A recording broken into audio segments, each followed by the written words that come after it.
think at the end of what would have been my sophomore year is when I got arrested for the first time. And that should have been my wake up call, but it really just like catapulted me into really heavy drinking. What happened? I tried to sneak into the Kentucky Derby. Oh, come on, give us the full story. Oh gosh. Okay. So I never had money. I don't know how. I never had money, but I always had money. I was either stealing from my parents or I would work a job for 2 weeks and quit.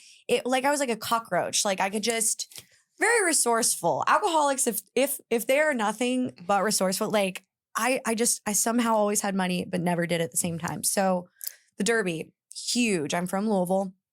Happens every year. I've never once experienced Derby sober. Up until that point, like when you're in high school, you go to the Fillies, which is like the female horse race. So once you get to college, it's like you go to Derby. Mhm. That's how it kind of goes where I'm from.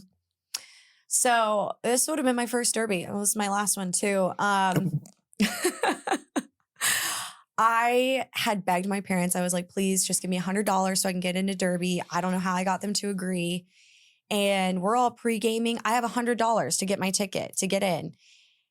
And all I know was from what people told me afterwards, they saw me try to sneak in and get like, what is it called when you rush the gate?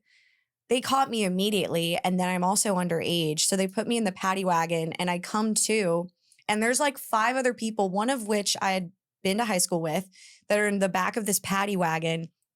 And I'm like, where are we? Like, what's happening? They're like, we're arrested. We're going to jail. My God, it was so bad. And what makes it even worse is like that person that I had mentioned that I was in a relationship with who was like fed up with my drinking. I had like really buckled down up until this point and like tried to get him back and all this stuff. He was back in my life. I had to call his dad, who is my lawyer, and be like, hey, I'm in jail. I need help. Can you help me?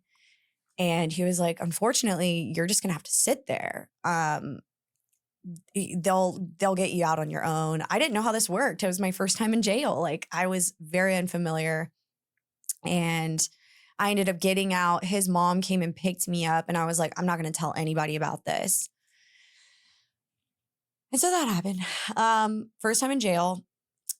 I was like, this is the worst thing that's ever happened to me. This is like, I don't even know how anybody bounces back from this, which now looking back at what I've been through in my life, like I almost like laugh at it because I'm like, I let that point in my life like dictate how the next 12 months of my life would look.